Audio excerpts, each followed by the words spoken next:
My sister slammed my head on the floor, knocking me out, because I wouldn't pay for her Botox. The scan confirmed a fractured skull. I woke up in a hospital bed to hear my mother say, "Good." So I filed a petition with the court, but before I could say anything, she just begged me.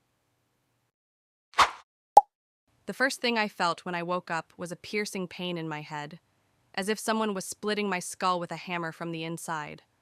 The light from the lamp seemed too bright, and I squinted, trying to figure out where I was.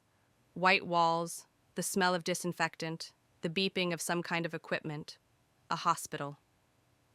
"She's coming around," I heard someone say from the side. I turned my head and saw a nurse writing something in a chart. My neck hurt with the slightest movement. What happened to me?" I croaked. "You have a skull fracture, ma'am. You were unconscious for almost 9 hours." A skull fracture? I tried to remember what had happened, but my mind was blank. The last thing I remembered was being at home, cooking dinner. "Your family is in the hallway. I'll call the doctor," the nurse said as she left the room. My family. My mom and dad must be worried sick. And Violet. Suddenly, memories began to return, like frames from a broken film. 3 days ago, Violet came to my house. It was Thursday after work. I had just made myself dinner, buckwheat with a cutlet from the store, and was sitting at a small table by the window. My apartment was tiny, a one-room place on the 3rd floor of an old Khrushchev-era building. I rented it for $350 a month, which was pretty much the cheapest option in our neighborhood. Violet came in without knocking. She had a spare key. She was excited, as always, when it came to her appearance. She was wearing a new blouse that I was sure cost at least $100, and she only worked a few hours a week at a coffee shop near the college. "Claire, I need your help," she said, sitting down on my worn-out couch, which I had bought secondhand for $50. "I finally signed up for Botox. I know you think it's silly, but—" "Violet, you're 20 years old," I interrupted her, as I had done hundreds of times before. "Why do you need Botox at 20? You don't understand." She jumped up and went to the mirror by the door. "Look at me. I have wrinkles around my eyes and nasolabial folds like an old woman." I looked at my younger sister. Violet had always been beautiful. Long blonde hair, which she dyed at the salon every 2 months. Large green eyes, regular features. Even now, without makeup, in simple jeans and a blouse, she looked like a model from a magazine. Boys had been chasing her since school, but she never believed in her own attractiveness. "What wrinkles, Violet? Where do you see them?" "Here," she began to point to her face with her finger. And here, and here. When I smile, these horrible wrinkles appear, and my lips are too thin, and my chin is round. "Violet, you look beautiful. It's all in your head." "Don't tell me it's in my head," she cried, turning to me. "You always do that. You say everything's fine. Don't worry, Violet, you idiot. But I'm really ugly." We've had this conversation a million times. Violet had been complaining about her appearance since she turned 16. First, it was her ears. They were too big. Then her nose, too long. Then her lips, her eyes, her eyebrows. Every time I tried to convince her that she was wrong, but it always ended in an argument. "Remember how they laughed at me at school?" she continued. "They said I looked like a mouse." That was in 7th grade, Violet, and only one idiot laughed, Stephen Miller. Everyone else adored you. "No, they didn't. You just didn't notice." I got up from the table and walked over to her. Violet was looking at herself in the mirror with an expression on her face as if she had seen a monster. "All right," I sighed. "How much does this procedure cost?" $600, she said quietly, without turning away from the mirror. $600? Violet, that's half my salary. I worked as an administrator at the Aesthetic Plus Beauty Clinic for $1,200 a month. The job was boring, answering phones, scheduling appointments, filing records. But at least it was stable. After paying $350 for rent, $80 for utilities, and $250 for food, I had about $500 left. I put $100 aside for a rainy day, $100 went on clothes and cosmetics, and the rest on transportation, medicine, and small expenses. "But you can borrow," Violet turned to me. I'll pay you back, I promise. I'll find a job for the summer and work all day long. You said that when you asked for money for makeup classes, and when you wanted to buy that expensive lipstick. That was different. This is really important to me. Violet came closer, her eyes shining with tears. Claire, I can't live like this. I look at myself in the mirror and want to cry.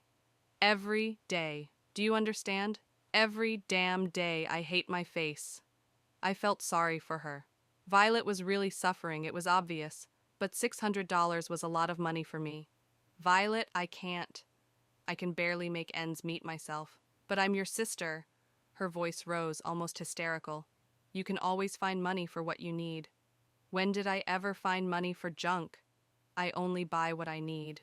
What about those shoes a month ago? $150 for shoes? I needed shoes for work. My old ones fell apart. And I got these on sale. What about the face creams, the haircut at the salon, the new dress? Violet, the cream was $15, the haircut was $25, and I got the dress on sale for $30. You can't compare that to $600 for Botox. Violet began to pace around my small room like a caged animal. She always did that when she was nervous. She couldn't stand still. You just don't want to help me, she exclaimed. You don't care how I feel. That's not true. I always support you. You support me? She turned to me sharply, her face red with anger. You always tell me I look fine, even though you know it's a lie. Violet, it's not a lie. It's a lie! She screamed so loudly that I was sure the neighbors heard us. I'm ugly, I know it, and you pretend that everything is fine. Why can't you believe that you're beautiful? Because it's not true. Look at me. She walked over to the mirror and started pointing at her face. These bags under my eyes, and these pimples on my forehead, and this horrible nose. I looked at her in the mirror. I didn't see any bags under her eyes. There was one small pimple on her forehead, which was barely noticeable. Her nose was normal, straight. Violet, you're exaggerating. I'm not exaggerating. She turned around and came up close to me. You know I'm ugly, but you don't want to admit it. Why? So I won't be upset. No, or you're teasing me. You say I'm beautiful, but you're thinking, poor Violet, she's so ugly and she doesn't even realize it. Violet, stop it. I never thought that. You did. You always did. Her voice became even higher, almost squeaky. You've always been better than me. Older, smarter, you work, and I'm just plain stupid, ugly Violet. I never thought I was better. You did. Everyone does. Mom and Dad, too. Claire is so smart. Claire is so responsible. Claire got a job. And what about Violet? Violet is just pretty. But even that's not true. She went back to the mirror and started looking at herself with hatred. So, you won't give me the money? She asked suddenly, without turning around. I can't. I'm sorry. Violet fell silent. For several minutes, she just stared at herself in the mirror, while I stood behind her, not knowing what to say. Finally, she turned to me. There was an expression on her face that I had never seen before. Cold, quiet rage. You'll regret this, she whispered. Violet, don't be childish. Get a job. Save your own money. Childish? Her voice became dangerously quiet. Do you think I'm a child? I didn't mean that. Yes, you did. You always treat me like that, like a stupid little child. And then she lunged at me. I didn't even have time to understand what was happening. Violet grabbed my hair with both hands and pulled me down with all her strength. I lost my balance and started to fall. And she, still holding my hair, pushed my head down and slammed it against the floor. The pain was so intense and sudden that I immediately lost consciousness. The last thing I remember is the taste of blood in my mouth and Violet standing over me with a strange expression on her face. Not horror at what she had done, not remorse, more like satisfaction. Now I was lying in the hospital with a fractured skull, and they told me that I had fallen on my own. The door to the ward opened, and my mom and dad came in.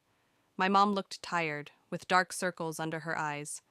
She was wearing an old jacket that she had had for about 5 years. My dad was holding some papers, probably documents from the hospital. Claire, sweetheart, how are you feeling? My mom came over to the bed and put her hand on my forehead. It hurts, I replied. Mom, what happened? Why did Violet... Don't think about that now, Dad interrupted. The main thing is that you're alive. Dad had always been a man of few words. He worked as a truck driver and spent most of his time on the road. When he was home, he was more silent than talkative. Where is she? Mom and Dad exchanged glances.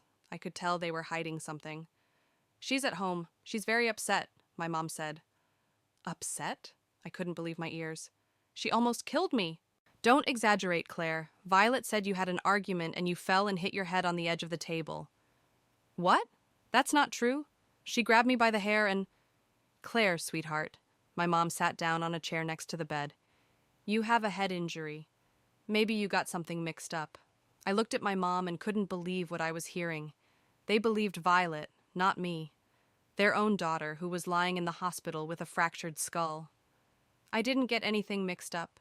She attacked me because I refused to give her money for Botox. Botox? Mom frowned. Violet didn't say anything like that. She said you were arguing over something trivial. What trivial thing? Mom, she wanted $600. $600 for what? Botox. I already told you. Mom looked at Dad, then back at me. Claire, Violet is 20 years old. Why does she need Botox? There was a knock at the door, and the doctor entered, a man in his 50s with a gray beard and kind eyes. His name tag read, Dr. Wilson. How is our patient feeling? He smiled. Doctor, my daughter is saying strange things about how she was injured, my mother said. She claims that her sister deliberately hit her head on the floor. Dr. Wilson looked at me sympathetically. That's normal with injuries like this. There may be memory problems, confusion, false memories. The brain tries to fill in the gaps and can create scenes that don't exist, but everything should return to normal over time. I'm not making this up, I tried to shout, but my voice was weak. She really did it. I understand that it seems real to you, the doctor said gently, but you need to understand that your brain is not working at full capacity right now. Give yourself time to recover. How long will she have to stay here? My dad asked. A few days. We need to monitor her condition. If there are no complications, she'll be discharged at the end of the week. When the doctor left, my mom leaned over to me and whispered, Don't make a mountain out of a molehill, Claire. Violet is your sister. She would never hurt you on purpose. But Enough. Rest. Mom kissed me on the forehead and she and Dad left. I was left alone with my thoughts and the terrible realization that no one believed me. My own parents thought I was lying or hallucinating because of the trauma. An hour later, I heard voices in the hallway. I heard Dad talking on the phone. Yes, a skull fracture. The doctor says she'll be fine, but she needs to stay in bed for a few days. No, she fell on her own. She had a fight with Violet and fell badly. Then I heard my mom's voice talking to someone else. No, nothing serious. The kids had a fight, you know how it is. Claire is saying strange things, but the doctor explained that it's because of the trauma.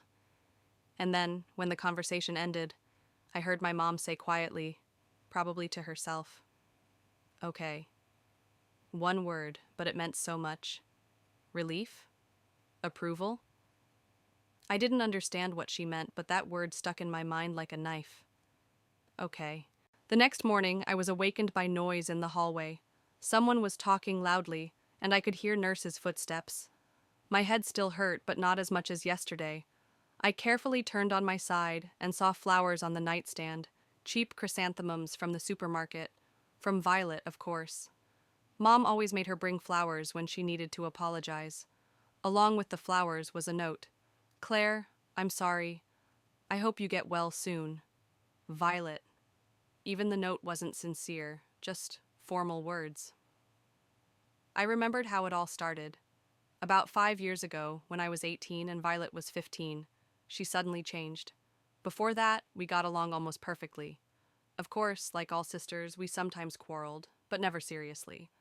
Violet was a cheerful girl who was always laughing and doing silly things. My mother often said that we were like night and day. I was serious and responsible, while Violet was carefree and lively. But then something changed.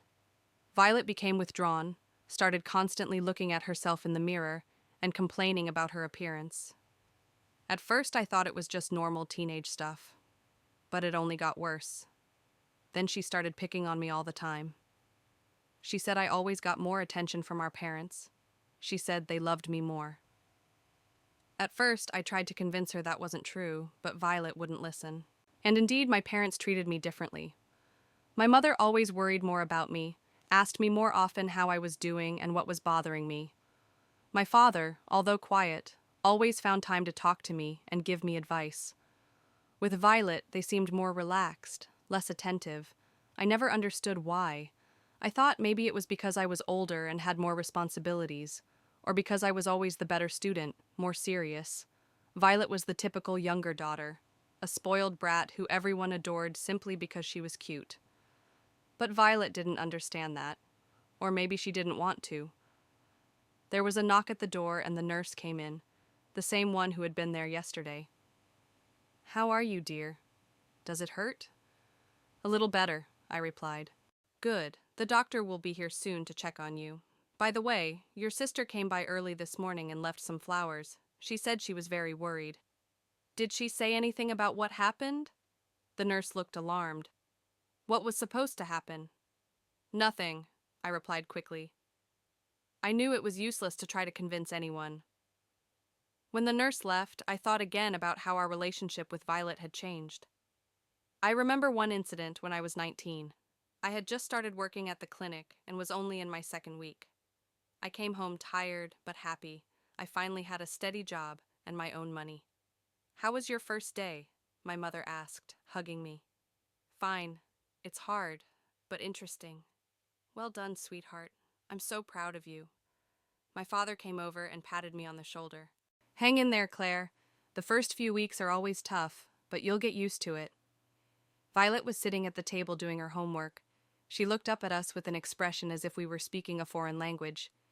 "No one ever tells me good job," she muttered. "What for?" my mother asked in surprise. "I don't know. You just never say it." "Violet, you're still in school. When you get a job, we'll be proud of you too." "Yeah, right," Violet said, closing her notebook and going to her room. I didn't think much of it at the time. I thought it was just teenage angst, that it would pass. But then it started happening more and more. When I turned 21, my parents threw a small party. Not a party, just a family dinner with cake. Violet sat there with a frown on her face the whole time. "What's wrong?" I asked her quietly. "Nothing." "Violet, tell me. You bought a cake from the store for my birthday. Mom baked one for you. I remembered." It was true that the cake for her 19th birthday was from the store, but that was because Mom had the flu and could barely stand up. You know Mom was sick. "There's always an excuse," Violet interrupted. After that day, she became even more withdrawn. She started spending less time at home and found a group of girls from college with whom she spent most of her time. She only spoke to her parents when necessary, and even less to me. And when she started having complexes about her appearance, everything went downhill. Violet began demanding money for cosmetics, treatments, and clothes. At first, her parents gave it to her, but then they started refusing. The family didn't have much money. My dad was a driver, and my mom was a cleaning lady in an office. My salary helped, but not significantly. Then Violet started asking me for money, and I, like a fool, always gave it to her. I thought that if she felt beautiful, she would be happier. Maybe she would stop resenting me, but it only got worse. The more money I gave her, the more she demanded, and the more she hated me for having to ask. "Do you think you're better than me because you have money?" she said after another request. "No, Violet. I just want to help you." "Help? Or show me how generous and kind you are?" No matter what I said, she was never satisfied. The doctor arrived after lunch.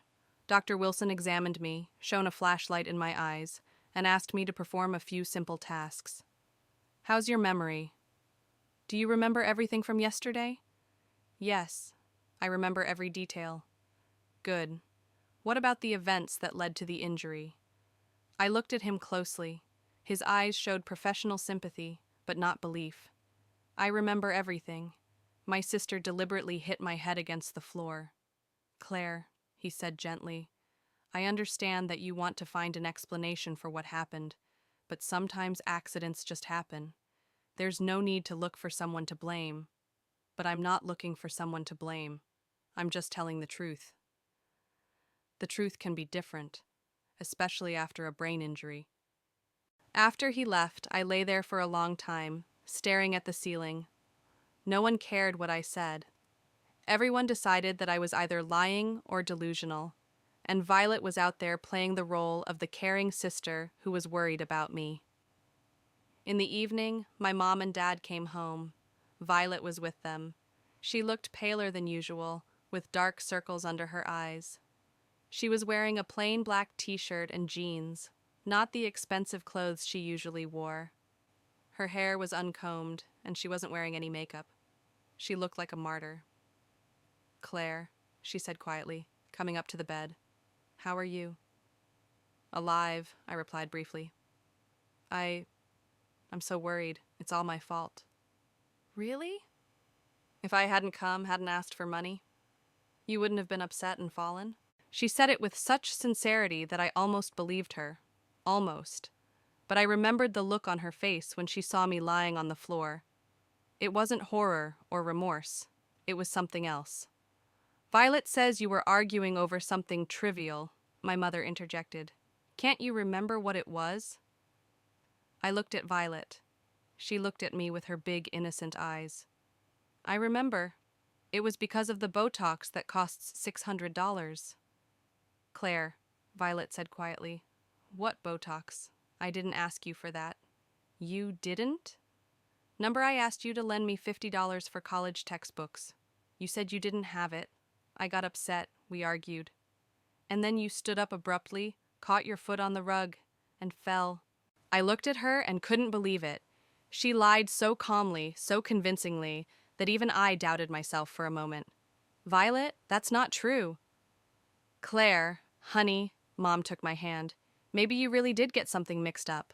The doctor said it was normal. I didn't get anything mixed up. Then why is Violet saying something different? Dad interrupted. I looked at all of them. Mom looked at me with concern. Dad frowned. And Violet? Violet stood there looking as if she was the one who had suffered the most.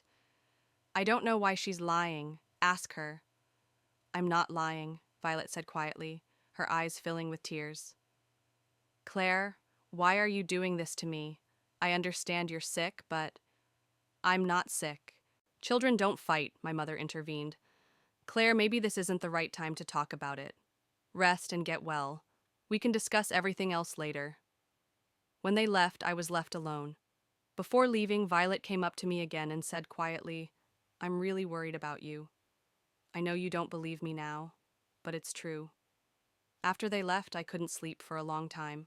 Something was bothering me, some detail I couldn't remember. And then suddenly, the memory came back to me. It was 3 years ago. Violet was finishing school, and I had been working at the clinic for a year. One day I came home and saw her rummaging through my mother's desk. What are you doing? I asked. Violet flinched and quickly closed the drawer. Looking for tape. I needed to tape something. In your mother's desk? The tape is in the kitchen. I forgot, she said, quickly walking past me and leaving the room. I didn't think much of it at the time, but now I remembered how strange she had acted. It was as if she had been caught doing something forbidden. A few months after that incident, Violet started treating me completely differently, not just cold or hurt, but with real hatred, as if I had done something terrible to her. I shook my head, trying to remember something else, but the pain in my temples grew worse, and I had to stop. The next day, my parents came to see me again, this time without Violet. How are you? My mother asked. Better. I think I'm being discharged tomorrow. Good. Claire, we need to talk. My father sat down on a chair. My mother remained standing. They both looked serious. About what? About Violet. and about what you're saying. I'm telling the truth. Claire. Dad leaned forward. Violet is your sister. She would never hurt you on purpose. You know that. Apparently not. You're accusing her of hitting you. Those are serious accusations. So what? If you really believe that, maybe you should see a psychologist, Mom said gently. A psychologist? Do you think I'm crazy? No, sweetie, but brain trauma can affect perception. You may need help sorting through your memories. I looked at them and realized that they really thought I was crazy, that I was making up stories because of my trauma. What if I don't want to see a psychologist? Then we ask you to at least not spread these stories around. Violet is really hurting because of what you're saying. Violet is hurting? Yes, she feels guilty about what happened, even if it was an accident. I see. After they left, I finally understood. If I wanted to be believed, I needed proof. And the only way to get proof was if Violet did something like that again. And for some reason, I was sure she would. Because what happened in my apartment wasn't a fit of rage. It was something that had been brewing for a long time. Something she had decided to do after many years of hidden anger. The only question was when it would happen again, and whether I would be ready. At the end of the day, I was visited by a colleague from work, Linda, a woman in her 40s who worked as a senior nurse at the clinic. "How are you, dear?" she asked, placing a bag of fruit on the bedside table. "A little better." "What happened? Your parents said you fell at home?" I looked at her closely. Linda was a smart woman who had worked in medicine for over 20 years. Maybe she would believe me. "Linda, can I ask you something?" "Sure." "If someone got a fracture like that from a fall, what would it look like?" Linda frowned. "What do you mean?" "Well, suppose someone tripped over a rug and fell, hitting their head on the floor. What kind of injury would that be?" "It depends on many factors, but usually, in a fall like that, people have time to put their hands out to break their fall, and the injury is less serious." "What if someone deliberately hit their head on the floor?" "Claire, why are you asking me this? I told her everything." Linda listened attentively, occasionally asking clarifying questions. "And no one believes you?" she asked at the end. "No one." Linda was silent for a few minutes. "You know what, sweetie?" she finally said. "I've been working in medicine for a long time, and I've seen a lot of different injuries. What happened to you? It really looks more like intentional than an accident." "Really?" "Really, but it's impossible to prove. The only witnesses are you and your sister, and she says otherwise." "So, what should I do?" "Be careful. If your sister is really capable of this, she may do it again." When Linda left, I thought about her words for a long time. Finally, someone believed me. That was something. I also thought about what Linda had said. Violet might do it again, and I had to be ready. I was discharged from the hospital 5 days later. My head still hurt, especially in the morning, but the doctor said it was normal and would go away with time. Dad came to pick me up in his old Honda, which rattled over every bump. "Home?" he asked when I got in the car. "Yes." We were silent on the way home. Dad had never been a talkative man, and after what had happened, he became even more withdrawn. I could see him glancing at me in the rearview mirror from time to time. He was obviously worried, but didn't know what to say. My mother and Violet were waiting for me at home. My mother hugged me and held me for a long time, while Violet stood to the side with flowers in her hands, this time more expensive than the ones at the hospital. "How are you, sweetheart?" my mother asked, stepping back and looking me in the eyes. "I'm fine, a little tired." "Go rest. I'll make your favorite dinner." Violet came over and handed me the flowers. "These are for you," she said quietly. "I hope you're not mad at me for the fight." The fight. Not for almost killing me, but for the argument. "Thank you for the flowers," I replied, taking the bouquet. Violet looked genuinely upset. Her eyes were red, as if she had been crying, and her hair was uncombed. She was wearing an old t-shirt that she usually only wore at home, the image of a remorseful sister. "Claire," She took my hand. I'm so sorry about what happened. If I had known you would fall like that. Violet, that's enough, my mother interrupted. Let's not go over this again. The main thing is that it's over. I looked at Violet, then at my mother. Everyone was playing the same game, a terrible accident that no one was to blame for. And I was supposed to forget and forgive. I'm going to lie down, I said. In my childhood bedroom, I lay on my bed and stared at the ceiling. Nothing had changed here since I left my parents 2 years ago. The same posters on the walls, the same furniture my mom bought when I was 14, even the toys on the shelf, stuffed bears and a doll I got for my 10th birthday. I remembered how, when I was 10, I had dreamed of that doll. It cost $40, a huge amount of money for our family. But for some reason, my parents found the money. And for Violet's birthday, who was 3 years younger, the gifts were always simpler. I didn't pay any attention to it at the time. I thought that was how it should be. Older children get more expensive gifts. But now, lying in that room, I began to realize that maybe Violet was right. Maybe my parents really did treat me differently. The next day I went to the police station. It was small and smelled of coffee and cigarettes. A woman was standing in front of me, complaining about her neighbors playing loud music. When it was my turn, I was seen by Sergeant Brown, a man in his 50s with tired eyes. I'm listening, he said without looking up from his papers. I want to report an assault. Now he looked at me closely. Go ahead. I told him everything from the beginning. About the request for money, about the refusal, about how Violet grabbed me by the hair and slammed my head against the floor. The sergeant listened, occasionally writing something down. Were there any witnesses? He asked at the end. No, just the two of us. Do you have any medical records? I took out the folder with the hospital records. Skull fracture, he nodded. Serious. What does your sister say? She says I fell. I see. Are you willing to testify under oath? Yes. Sergeant Brown filed a report and gave me a copy. A detective will contact you within a week. They will interview everyone involved in the incident. When I got home, I saw my whole family sitting at the kitchen table, Mom, Dad, and Violet. They all looked at me as if I had done something terrible. Where were you? Mom asked. Running errands. What errands? My dad interrupted. I sat down at the table across from them. I filed a police report. Violet turned pale. Mom jumped up. What have you done, Claire? What I should have done from the start. But we agreed it was an accident. Mom was on the verge of tears. We didn't agree. You decided it was an accident. I've always told the truth. Dad sighed heavily. Claire, do you understand what this means? What? If this goes to court, the whole family will be in the press. Violet could go to jail. So what? How can you say that about your sister? My mother shouted. The sister who almost killed me? Violet, who had been silent until then, suddenly began to cry.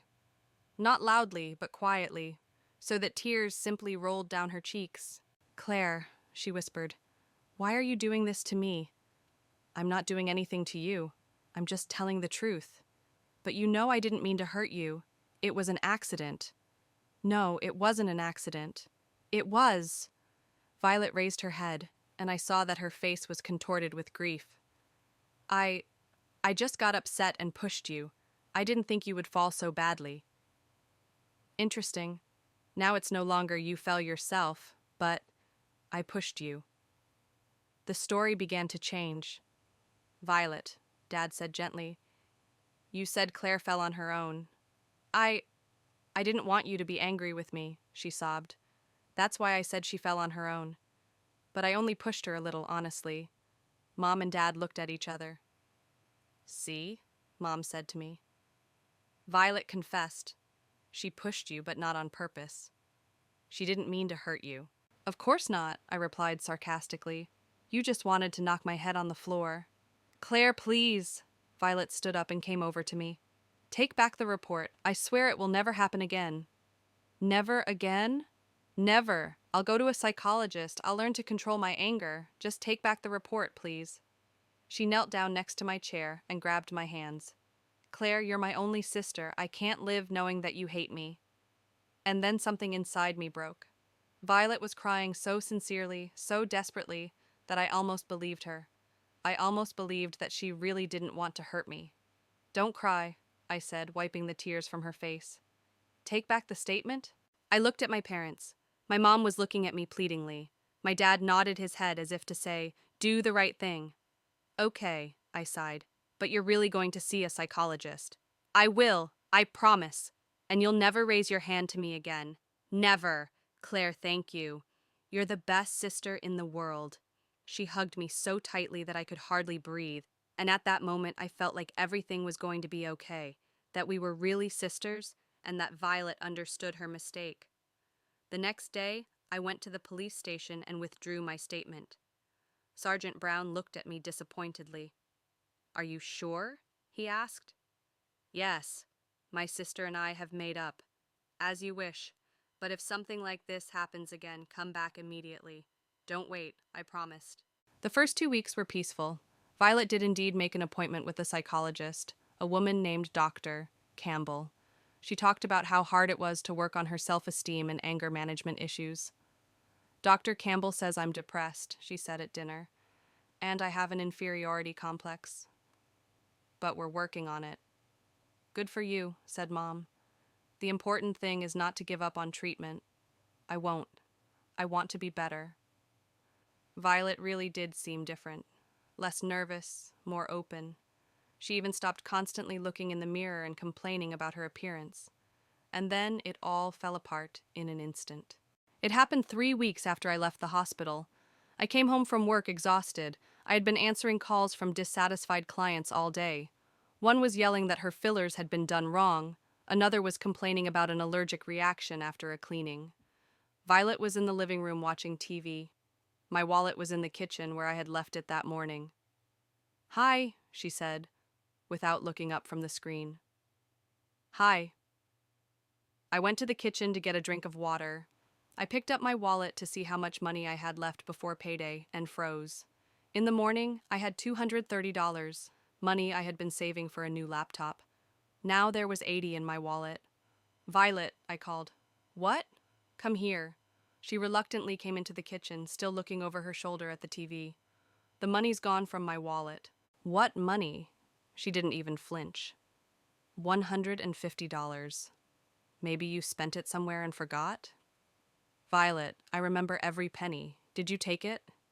Now she looked at me directly, and in her eyes I saw the same cold rage I had seen 3 weeks ago in my apartment.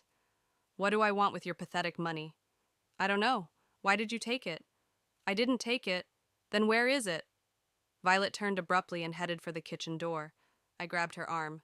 We're not done talking. Let go of me. Give me back the money. What money? I didn't take anything.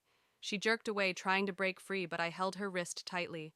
Violet, those are my savings. I need a laptop for work. I don't care about your laptop. Then why did you take the money? I didn't take your money. She shouted so loudly that my ears hurt. Then where did it go?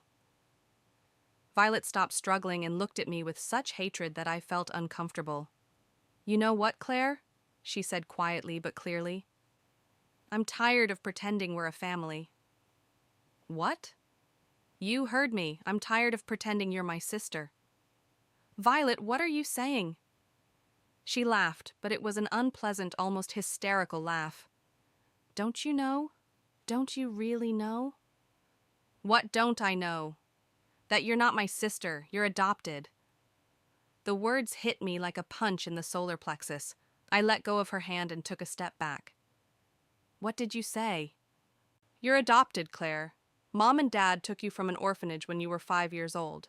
Your real parents abandoned you because they were alcoholics. That's not true. It's true. I found the adoption papers 3 years ago. They were in Mom's desk, where I was looking for tape. I remembered that day, Violet rummaging through my mother's desk and acting so strangely when I caught her. That's why I started treating you so harshly, she continued. I found out you weren't my real daughter, and Mom and Dad always loved you more. They loved their adopted daughter more than their own. Violet, stop. No, I won't stop. She came closer. All these years I thought there was something wrong with me, why they loved me less. But it turns out they just felt sorry for you. Poor little orphan, abandoned by alcoholic parents. I felt the world shaking beneath my feet. Everything I believed about myself and my family turned out to be a lie. I did take the money, Violet said, almost cheerfully. I bought myself the shoes I've wanted for a long time. You can call it stealing, but I think I just took what was mine. After all, Mom and Dad saved money on me so they could spend it on you. I didn't know what to say. My head was spinning like after an explosion. Where are your parents? I finally managed to ask.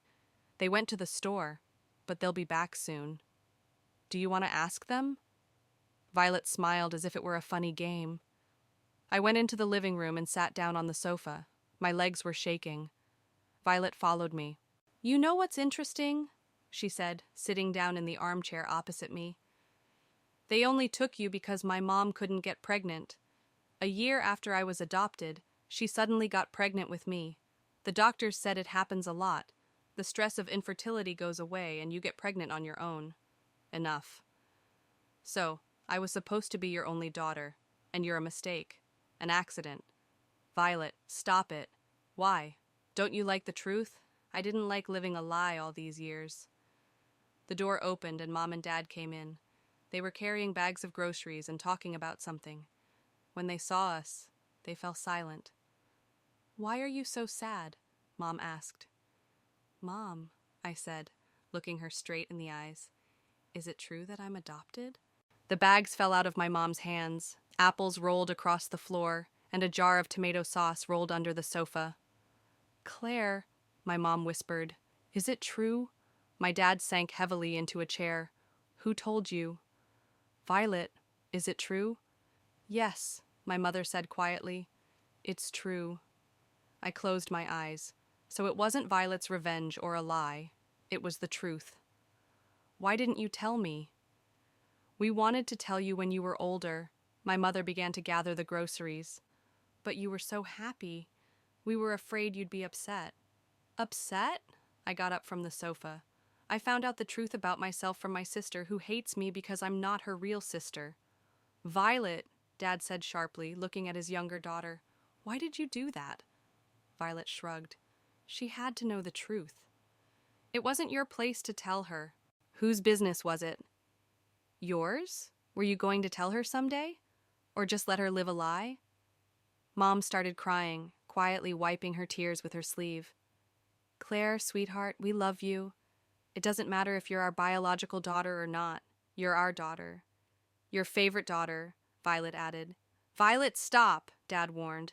No, I won't stop. She has to know the whole truth. Mom, tell her why you always loved her more. Tell her how you neglected me for her.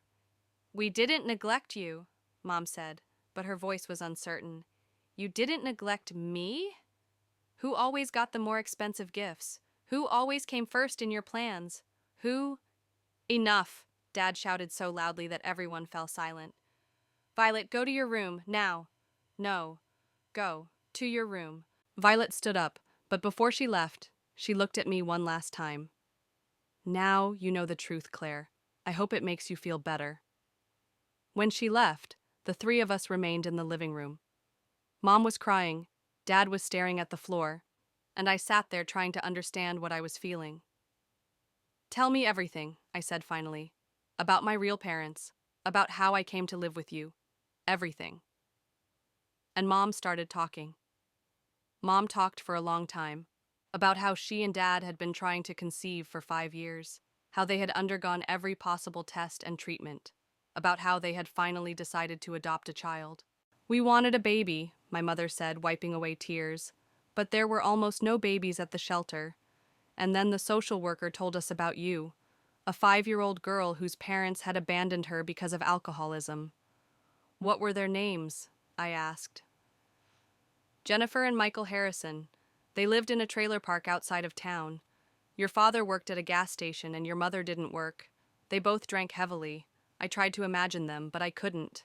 I had no memories of my life before the age of 5. What happened to them? I don't know. After you were taken away, we never heard from them again. Dad finally looked at me. Claire, you have to know that we didn't take you out of pity. We wanted you, and when we saw you at the shelter, we knew right away that you were our daughter." "And then Violet was born," I said. "Yes. A year after you were adopted, I unexpectedly became pregnant. The doctors said that this often happens after the stress of infertility is relieved." "And did you start loving me less?" "No," my mother said sharply. "We loved you both equally. It's just, maybe we did pay more attention to you. Not because we loved you more, but because we were worried about you." "Worried?" "You came to us as a traumatized child, Claire. You didn't speak for the first 6 months, you wet the bed, you were afraid of loud noises. The social worker warned us that children from dysfunctional families can have problems adjusting. I listened and tried to understand. So all that special attention that made Violet hate me wasn't a sign of love, but an attempt to heal me. We wanted you to grow up a happy, healthy child," my mother continued. "Maybe we tried too hard. Maybe we really neglected Violet. Why didn't you tell me the truth earlier?" "We were afraid," my dad said quietly. "We were afraid you'd think we didn't love you as our own daughter." I got up from the sofa. "I need time to think about all this." "Claire," my mother grabbed my hand. "You're not leaving, are you? You're not leaving us?" "I don't know. Right now, I don't know anything." I went to my room and lay there until morning, staring at the ceiling. My entire identity had crumbled in one night. I no longer knew who I was. The next few weeks were difficult. I returned to my apartment, but often lay in bed doing nothing. My colleagues at work noticed that something was wrong, but I couldn't tell anyone. I didn't talk to Violet at all. She called several times, but I didn't answer. My mom called every day, begging me to come home and talk. But I wasn't ready. My dad came to see me a week later. He sat in my small kitchen drinking coffee and staring out the window. "How are you?" he asked. "Terrible." "I understand." We were silent for a long time. "Claire," he said finally, "I know you're angry with us right now, and you have every right to be. But I want you to know that you've always been my daughter, from the very first day. Even when Violet was born, even then. Violet is my flesh and blood, but you are my daughter. There's a difference." I looked at him. Dad had never been a man of many words, but when he spoke, he always meant what he said. "Does Violet understand the difference?" "Number. And that's our fault. We should have told you both the truth much earlier." After he left, I felt a little better. Not much, but a little. A month after the truth came out, my mother called me. She sounded worried. "Claire, can you come over? Something happened to Violet." "What?" "Come over and you'll see." I drove to my parents' house with a bad feeling. My mother met me at the door with tears in her eyes. "Where is she?" I asked. "In her room. She hasn't come out for 3 days." I went up to the second floor and knocked on Violet's door. "Violet, it's me." "Go away." "Mom said something happened to you." "Mom says a lot of things." I turned the knob. The door wasn't locked. What I saw stunned me. Violet was sitting on the bed, her face covered with her hair. But when she looked up, I almost screamed. Her left cheek was swollen and had a strange purple hue. There was a huge bruise under her left eye, and where her lips should have been, there was something horrible. They were enlarged to an unnatural size and looked asymmetrical. "My God," I whispered. "What happened to you?" "Nothing," she said, lowering her head again. "Violet, tell me." She was silent for a long time, then said quietly, "I had a procedure done." "What kind of procedure?" "Fillers in my lips, and Botox, and something for my cheeks." "Where?" "It doesn't matter." I sat down on the edge of the bed. "Violet, show me your face." She reluctantly raised her head. What I saw was even worse than it had seemed at first. Her lips weren't just enlarged, they were distorted. One side was much larger than the other. There were marks on her cheeks where the injections had healed incorrectly, and around her eyes were strange indentations. "Who did this?" One acquaintance. He said it was cheaper than at a clinic."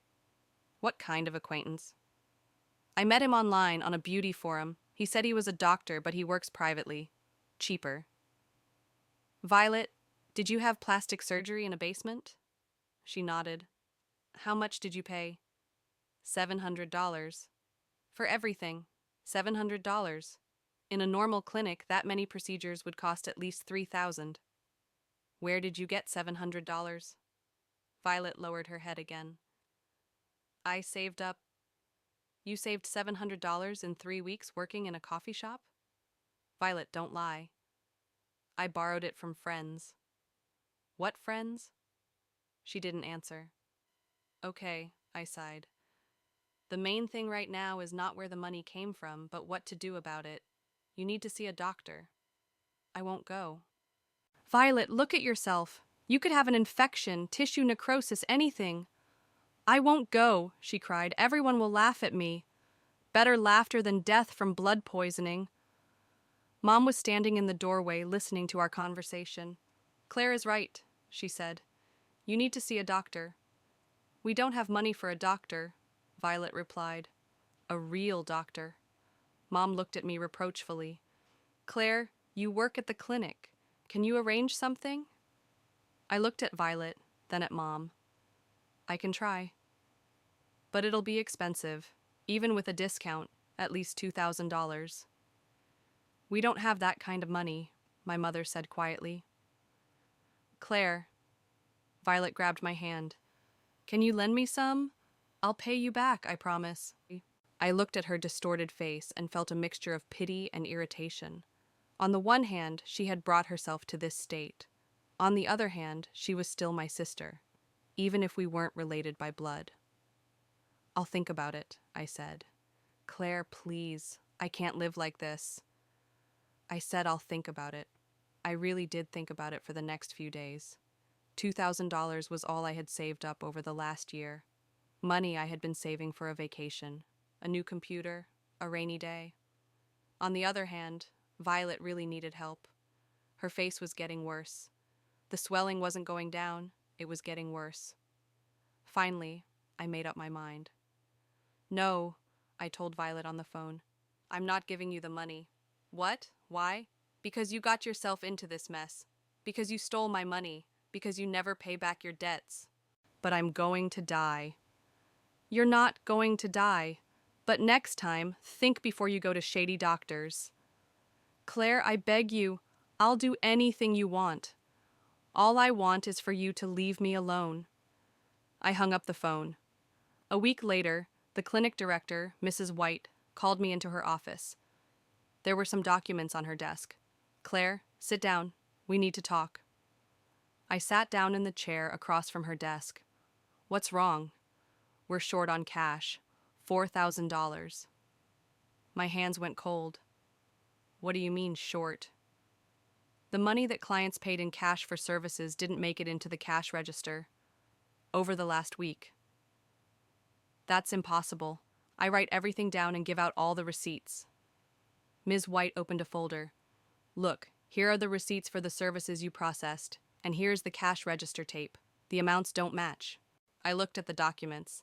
Indeed, the receipts were $4,000 more than in the cash register. I don't understand. I always hand over all the money to the cashier. Claire, no one else works with cash except you. All payments go through your hands. But I didn't take any money. Then how do you explain the shortage? I didn't know what to say. It was impossible. I always counted the money carefully at the end of the day. Maybe one of the customers paid by card and I forgot to change the payment method in the system. We checked all the card payments. Everything matches. Mrs. White leaned forward. Claire, I've known you for 2 years. You've always been an honest employee. But the facts speak for themselves. What does that mean? You're fired. And we have to report this to the police. I sat there and couldn't believe what I was hearing. I was being accused of stealing $4,000. Ms. White, I swear I didn't take the money. Maybe one of the other staff members. The staff doesn't have access to cash. Only you. I remembered how Violet came to the clinic last week. She said she wanted to apologize for everything that happened. She brought me lunch, sandwiches from my favorite coffee shop. Eat, she said. I'll wait in the reception area. I ate while Violet sat in the visitor's chair and leafed through magazines. It was a familiar scene. But then I remembered, when I came back from my lunch break, Violet was gone. And for some reason, the cash register wasn't completely closed. "Can I make a call?" I asked. "Sure." I dialed Violet's number. "Hello?" She answered on the first ring. "Violet, where did you get the money for the operation?" "What? What are you talking about?" "I'm being accused of stealing $4,000 from the clinic." "Did you take it by accident?" Pause. "Are you crazy? Why would I want your money?" "For the surgery. You said you paid $700, but where's the rest?" "What rest?" "I paid $700, that's all." "Violet, don't lie. I know you went to the clinic last week. I went to apologize. So what?" "So what if the cash register was open after you left?" "I don't know what you're talking about, and stop accusing me of everything."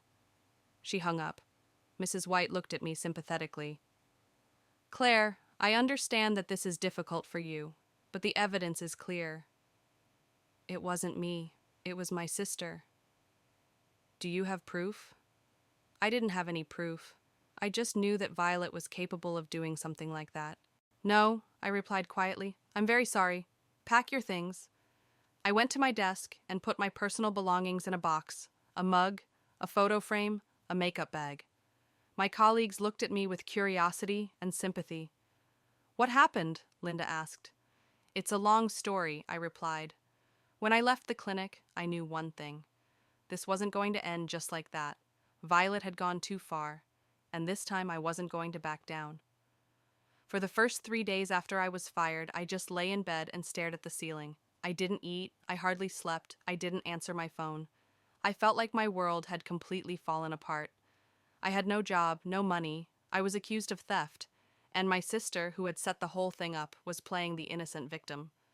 On the 4th day, Linda called me. "Claire, are you alive? I'm worried." "I'm alive," I replied in a hoarse voice. "Can I come over?" An hour later, Linda was sitting on my couch with a bag of groceries, looking at me with concern. "You look terrible." "Thanks for the honesty." "Claire, what really happened at the clinic?" I told her everything. About Violet, her disfigured face, the theft. Linda listened intently. "And you're sure it was her?" "Absolutely. Then we have to prove it." "How?" "I don't have any evidence." Linda thought for a moment. "Are there any cameras at the clinic?" "There's a camera at the entrance, but the footage is only kept for a week." "How many days have passed since her visit?" 5. "Then the footage should still be there. We need to check it." "Mrs. White won't let me in." "Do you know the security guard?" Jimmy had been working as a security guard at the clinic for 10 years. He was a kind old man who always gave me candy. "I know him." "He likes you. Maybe he can help you look at the records?" In the morning, I went to the clinic. Jimmy was sitting in his usual spot by the entrance, reading the newspaper. "Claire," he smiled. "How are you, dear?" "Terrible, Jimmy. I got fired." "I know. Mrs. White told me. I don't believe you could have stolen it." "I didn't steal it. Jimmy, can you help me? Anything I can do?" "I need to see the security footage from last Thursday." Jimmy frowned. "Why?" "I think I know who really took the money, but I need proof." He looked at me for a long time, then nodded. "Mrs. White's in a meeting. We've got half an hour." We went to the security room where the monitors were. Jimmy turned on the recording from last Thursday. "What time are you looking for?" "From noon to 2 p.m. lunch break." He fast-forwarded to the right moment. There I was, leaving the clinic for lunch. 15 minutes later, Violet appeared on the screen with a bag of food. "Is that your sister?" Jimmy asked. "Yes." We watched Violet go into the clinic. Then the recording sped up.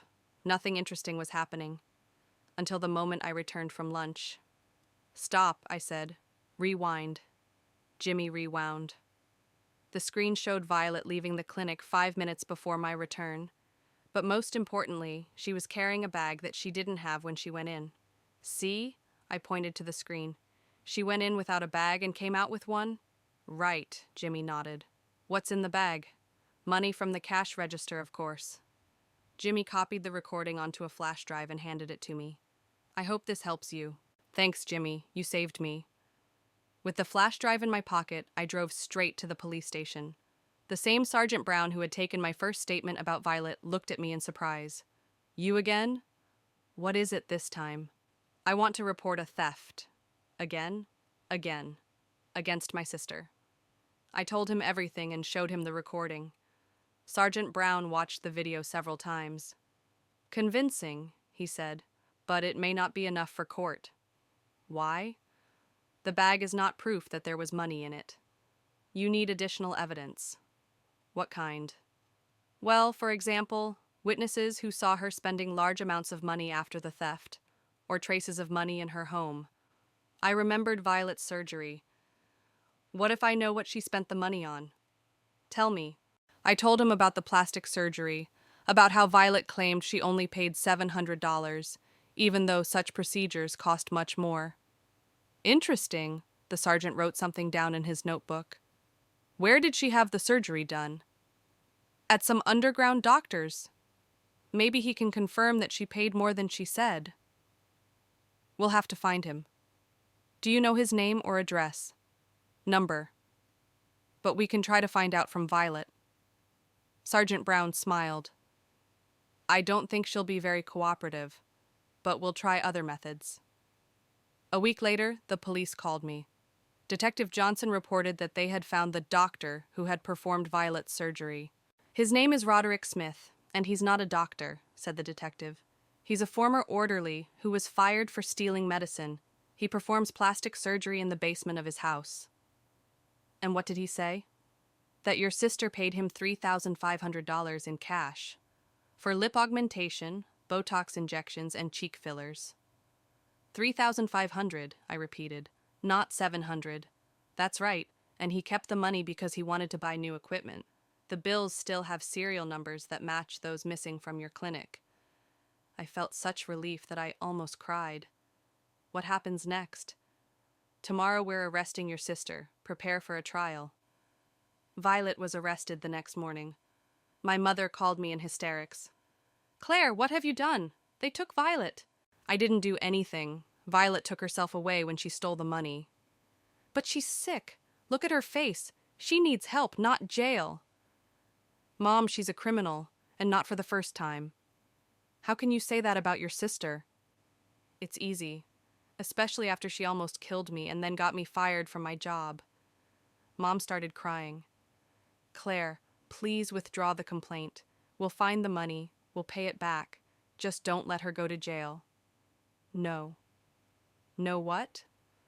I'm not dropping the charges. She has to take responsibility for her actions. But she's your sister. Not my sister, I reminded her. You told me that yourself. Mom fell silent. Claire, it doesn't matter if she's related or not. She's part of our family. She was part of it, before she started hating me for not being her blood. She doesn't hate you. She does, Mom, and you know it. I hung up. The trial lasted 3 months. Violet hired a lawyer who tried to prove that she was mentally ill and didn't know what she was doing. Experts were brought in to talk about depression and body dysmorphia. But the evidence was too strong. The camera footage, the doctor's testimony, the bills with the numbers, everything pointed to her guilt. The defendant is found guilty of grand theft, said the judge. Taking into account her previous offenses and mental state, I sentence her to 2 years in prison. Violet started crying. So did my mom. But I just felt relieved. After the trial, my mom came up to me in the hallway. I hope you're happy, she said coldly. Yes, I'm happy. You ruined your sister's life. She destroyed her own life, and she almost destroyed mine. She's sick, Claire. She needed help, not punishment. I offered her help, many times, but she chose a different path. My mother looked at me with such hatred that it made me feel sick. I don't know who you've become, Claire, but you're not the daughter I raised. Maybe I've become who I was meant to be all along. Mom turned away and walked away. Dad was waiting for me outside the courthouse. How's it going? He asked. Fine. Mom's mad. I know. We got into his car. Claire, he he said when we were seated. There's something I want you to know about your real parents. What? They didn't just abandon you, they died. I turned to him abruptly. What? Car accident. Your father was drunk driving. They hit a tree on their way to pick you up from kindergarten. What about me? You weren't in the car. You stayed at the kindergarten waiting. The teacher waited until evening, then called the police. I was silent, trying to comprehend what I had heard. Why didn't you tell me? We thought it was too cruel for a child. We decided to say that they had abandoned you. It seemed like the gentler option. Gentler? Finding out that your parents abandoned you? At the time, it seemed that way. Maybe we were wrong. I looked out the window at the people leaving the courthouse. Among them was a family, a mother, father, and 2 children. They were laughing about something, walking hand in hand. Dad, I said, if Violet hadn't found out I was adopted, would our relationship be different? I don't know. Maybe. Did you really love me more? Dad was silent for a long time. Not more. Differently.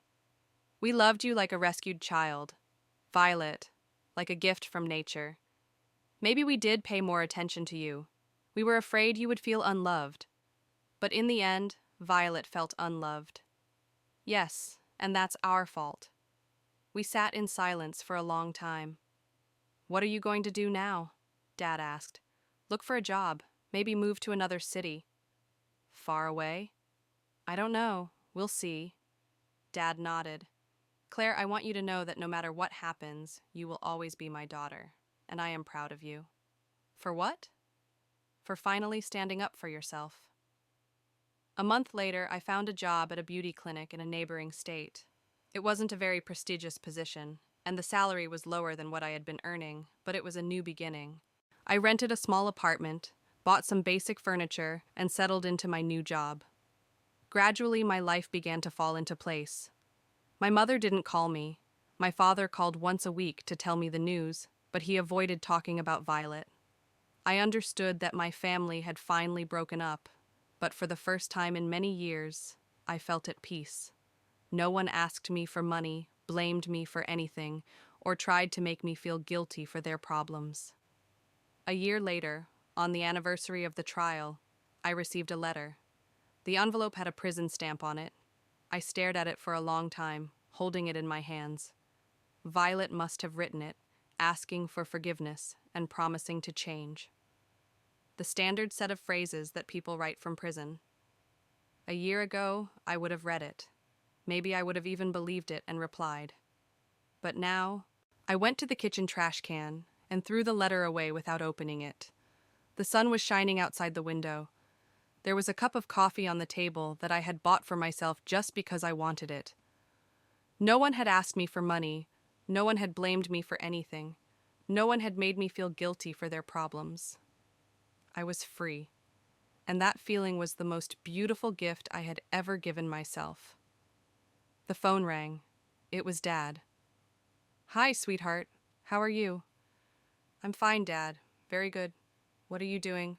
Living? I smiled. Just living.